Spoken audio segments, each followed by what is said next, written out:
Welcome, folks, to see our conversations.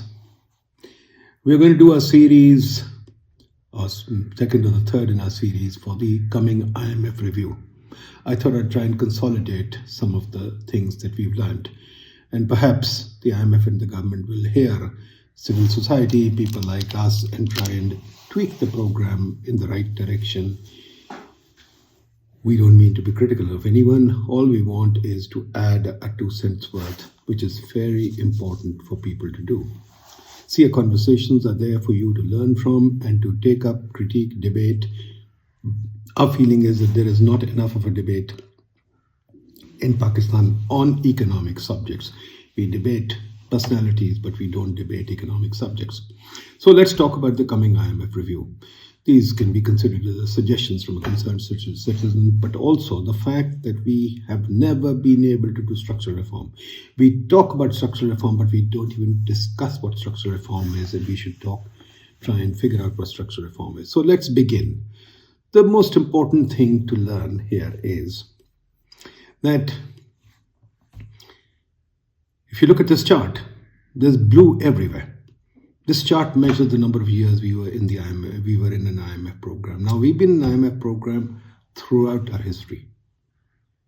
The white spots are very narrow, and the white is basically the time when the structural program should have worked, but it didn't work. So, quite frankly, we are all to blame. We can't just say Pakistan didn't implement it. Yes, we are all to blame. There is not enough debate or discussion on the program. We don't understand it. We don't own it. And the IMF also keeps repeating the same thing. So let's move on. If you look at the third slide here, IMF programs have never ensured stability. These are the key issues. We've never got stability. So let's wake up and discuss it. Hey, why don't we get stability? But the second thing is also important. All predictability in the economy, which guides expectations, which guide economic behavior, that disappears. We have mini budget after mini budget. We are chasing taxation, and we get no real change. So predictability goes. Without predictability, you and I can't plan our lives. Yes, there are shocks in the economy. Yes, there are changes in the economy, but there must be predictability, which means policy must not change randomly, which means taxation must not change randomly, which means regulation must not change randomly. This has to be there, but we don't have that. So moving on, let's say, the final point again is not just predictability. We've always had a reserve target, never achieved reserve adequacy. So let's face it, we've never received reserve adequacy. Now, what's the problem? We have had this design of the IMF program always says tax is the only thing. We must increase our tax GDP ratio. That's the fundamental cornerstone of a program. But we don't worry about expenditures. Expenditures are running way ahead of taxation. No matter how much we tax, expenditures are going high. Debts and deficits keep growing. There is no way to stop them. IMF puts band-aids and targets on them, but they keep expanding. Reserves don't increase. What is missing is this term structural reform, which everybody uses, IMF, World Bank, everybody, but we never define them. We think structural reform is a little bit of tweaking by the government here and there, raise energy prices, raise taxation, raise this price, raise that price. So we are going to talk about serious structural reform here. That's the whole point of this. How can we have a structural reform in the short term? IMF program, the short term. We're not talking about long term. In fact, we're talking about this mission. How can we put in key structural reforms here?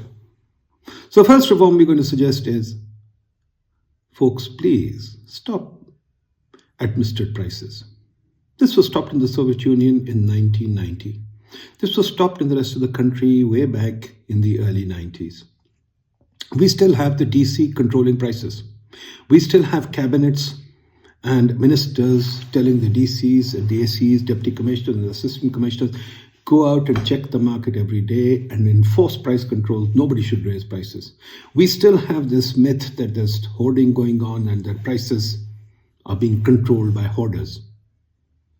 The tragedy is the government controls many prices, and these price controls are crucial to our competitiveness, to our efficiency, and unfortunately, all these price controls do is benefit certain groups, to the disadvantage of everybody. But they also mean that investment efficiency is slowed down. So I think the first thing IMF should do, this mission, is to stop price controls. Just simply say, guys, no more price controls. We have to stop this. Electricity, gas, etc. Also, we have to adopt market means. Let's have things like free wheeling of electricity and gas and charge for that, and let prices be determined through some kind of market means. It's been done in the world. It's not as if it can't be done. The second thing is privatization. We've talked about privatization for the last 40 years. We can't seem to get it going. A, we don't have the capacity. B, quite frankly, let's face it, some of our assets are not worth privatizing. They need closure. Can we think of closing some of these assets down?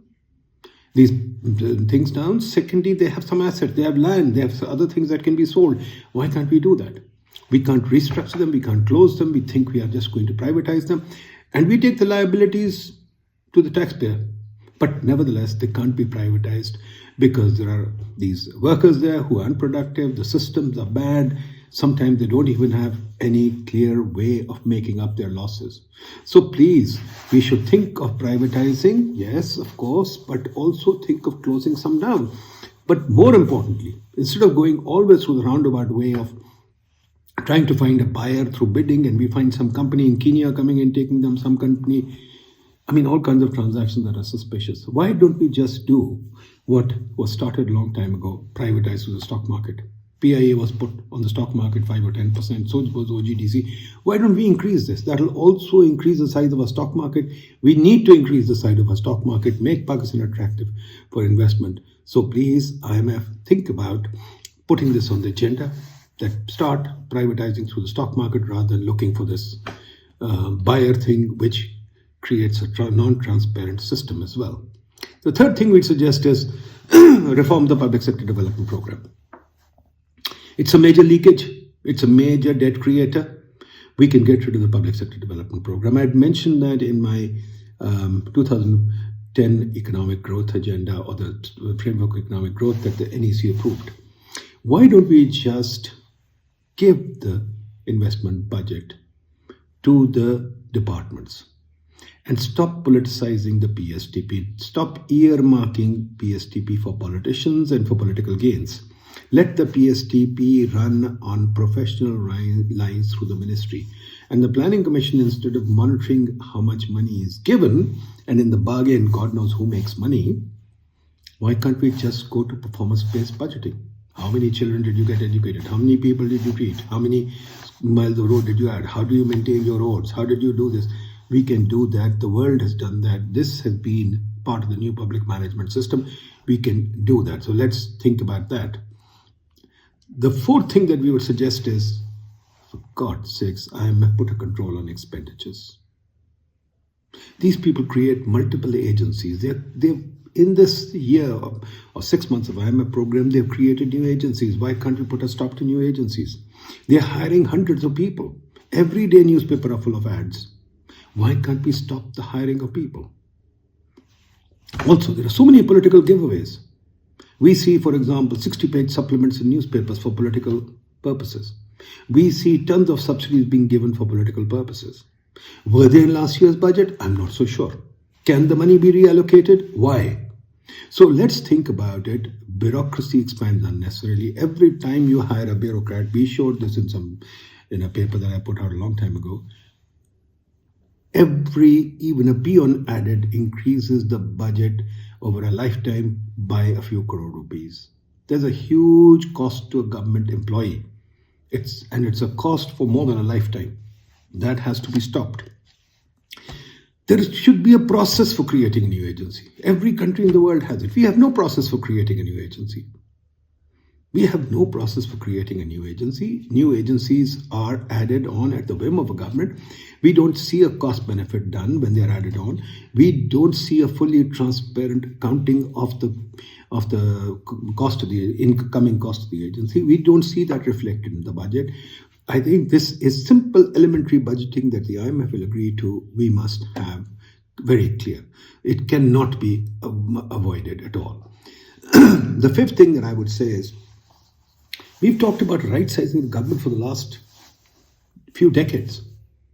Every time a committee is formed and then we forget about it. We need an Elon Musk solution. Government departments are multiplying, ministers are multiplying. We recently had 20 ministers. Each minister represents a certain cost. We've costed it. It's millions of dollars, not even rupees. For God's sake, stop the expansion of ministries.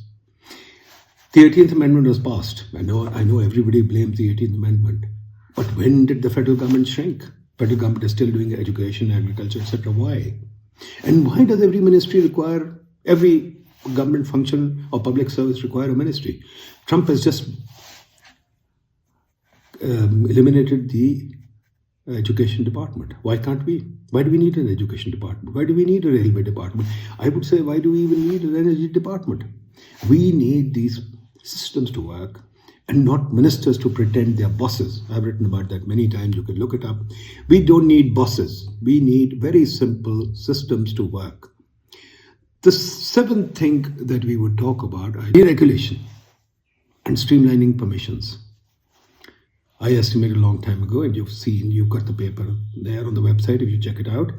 The footprint of the government is about 80% of GDP. Government controls everything. Prices, regulations, permissions, so many things. We need to make this a market economy. Or be very clear, the IMF should agree. Is it a Soviet economy, regulating prices, giving permissions, ensuring that people don't invest, collecting absurd taxes? We need to have very clear deregulation. Every bureaucrat wants tons of permissions in his hand because it's a great rent-seeking game. Can we set deadlines for ending regulations? My approach is very simple. Give them 6 months or 3 months and say after that all regulations gone. Within that time period, they can bring the regulation to the cabinet or the parliament or whatever, some agency, and make it really transparent, let people know what the regulation is, and they should be given permission for new regulation. It is not a question of them being able to do whatever they like. So that's a very important thing. Then we should create some things to allow people to take decisions quickly. For example, deregulating cities. I've written about it a lot. We can't make apartments in this country, which is bizarre. Huge housing shortage, and we're creating huge city sprawls. Those sprawls mean that there's a huge uptick for petroleum imports. There's a huge uptick for cars. Why do we want that? So this is simple. IMF can take a start on this. It's a long-term agenda, but at least let's start with fixing a date when all regulations come to an end and bureaucrats need to refresh the system. This has been done elsewhere. We can do it. The seventh thing that we have to do is improve corporate governance in the public sector. The biggest problem in the public sector is that all regulatory agencies, all universities, all state-owned corporations are run by a few bureaucrats. They are all ex officio on boards. And we've talked about it for 20 years. We've tried to get rid of them. Now IMF can help us get rid of them. If they are so clever, why do we have all these losses? Why do we have this disaster? Maybe we should get rid of them from the boards, and maybe we should select civil society, decent members, not with conflict of interest, who will be on the boards. And maybe we should stop the bonanza that's going on, or the giveaway in the boards with huge fees and with huge cars and everything. I think that can be easily done if we bring in expertise into the boards. The problem in the energy sector is the bureaucrats run it, not the technocrats. So why can't we bring in technocrats on the board? What's wrong with that? Now, the eighth thing that I would like to say is related to the seventh. Energy sector reform is very simple. I'm wrong. But energy sector reform begins with improving the governance. We've written a whole book on this. We've written a number of things on this. Governance must improve in the energy sector. Part of that is we have to decentralize the energy sector. It is a decentralized system. It can't be centralized, but it is being centralized. Civil servants run the system. Secretary runs the system. Why can't we professionalize the discourse? First of all, make sure they have good technical boards, not civil servants. Secondly, make sure that they have CEOs that are market-based, market-paid, incentive-based, performance-based, and make sure they have complete control over the resources, including hiring and firing, including fixing the system, including smart metering, including everything. If we do that, the system can begin to see some growth. some capacity building, some things to happen. This current centralized system is leading to losses, and the IMF comes across and says increase prices. I'm sorry, that's not a solution. Without restructuring and increasing prices, all you're doing is passing the inefficiencies to the poor consumer, people like us. We've talked about it for a long time. Abolish the information ministry. What does it do except try and control the media? And it spends a lot of money trying to control the media, trying to incentivize the media. There are huge inefficiencies. Let's control this and let's stop giving newspapers funds for political gains from the budget. And it should be transparent what they're giving out. Every time an ad is put out, it should be on the website. In fact, there should be no political ads. There should be no government ads. We need to make sure that this happens. The 10th thing that I would say that needs to be done is ban cooperative housing societies. Cooperative housing societies have been used to make colonies or housing colonies by every government department. Judiciary has a housing, BAPTA has a housing, SUIGAS has a housing, all kinds of government agencies are into housing, leading to sprawl, leading to all kinds of malfeasance. Why can't we stop the cooperative housing society? It has been full of scandals. Let's make sure IMF can put a condition, get rid of the cooperative housing society and let the real estate development be on a market basis. It needs to be on a market basis for us to grow, not officials distributing plots to each other and doing things. The 11th thing I would say is please give us a proper transparency in the budget. We've had PIFRA for 20 years and we still don't have budgetary numbers. We still don't have any clarity. We have nothing on the net. This SOE losses suddenly turn up. Once in a while, God knows when, they turn up and say, I need $100 million, I need $200 million. Why can't we just have SOE accounts properly audited regularly on a quarterly basis and clear picture given to us what the losses are, what the quality of the assets are, what the quality of the liabilities are? This thing can be done easily, and I don't see any reason why it is being delayed. At the same time, all government departments, universities, regulatory bodies should be doing this on a regular basis.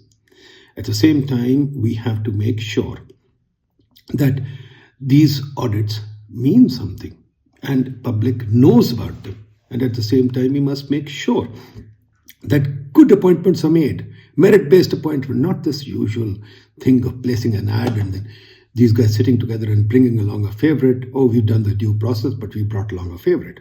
At the same time, I think everybody keeps saying it. We've been saying it for years. The government needs to be moved to accrual-based accounting, double entry system, which we can't do. Now, IMF should be able to do it. It has given tons of technical assistance. We should move. This thing of saying we're not ready has gone on far enough. So this is something that should become a little bit of a priority in the IMF framework. I think that's something that IMF should, these are all short-term things that the IMF can do and should do. Finally, there are many things to say, but I would say one thing that the IMF can begin this review is begin the process of unlocking the huge amount of capital, more than our mines, more than our minerals, more than our resources, that is lying in the city center controlled by government for housing.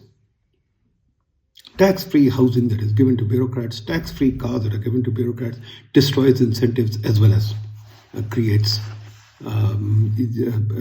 locks away certain capital from the market. I think these lands should be released to the market. We should think of privatizing these lands. Give the civil servants, as we've argued many times, clear, transparent, good salaries. Monetize what they get under the table, non-transparently. Give them a good salary. If the house that they're given free is worth a rental value of 5 to 7 lakh rupees, give them 5 to 7 lakh rupees. Why the hell are we simply thinking that they should be given these houses, these plots, these cars, all these things without transparency and by political favor? So this has a double whammy, this reform that we are suggesting. A, it will release a lot of land into the market, allow a huge amount of growth to take place. Secondly, we would be able to pay our civil servants better salaries so they can't complain that they're poor. And thirdly, eventually it will lead to huge amount of revenues as investments take place, and this brings more things into the market. I think that is something that we can do. So I think, quite frankly, this program must begin structural reforms. We've had a long time saying structural reform must happen. These are minimum structural reforms. There's a huge amount that needs to be done. But at least let's begin with 5 or 6 of these. Some minimum amount of structural reform. Let's not give in to the government and say, oh, we can't do this, we can't do that. We need to have the beginning of meaningful reform and the government to accept that they're turning a corner. Without this, there's no stability and growth. Yeah, short term, we can say inflation has come down, this has happened, that has happened. But quite frankly, investment right now is, private investment is down to about 8% of GDP, which is almost negligible. Growth is down to less than 1% of GDP. It's so bad that the FPR is not even releasing the quarterly figures. Unemployment, you know very well. We don't even work on that. We have a huge amount of disguised unemployment even in the government. Huge amount of disguised employment. People are looking for opportunity. They're so sad they're leaving the country and dying on boats. It's time we began structural reforms. And it's time you people took your life and your economic policy seriously. Unless you debate and talk about these things, you can't expect the IMF to do everything for you. Ultimately, the country has to demand reform. Look at Argentina. They demanded reform and got it. But if you don't demand reform, what can the IMF do? I hope this makes sense. Follow Sia Lytics on Twitter. Subscribe to Sia Lytics on YouTube. Listen to my podcast and see my Substack column, Nadeem's Substack. All the best. Bye-bye.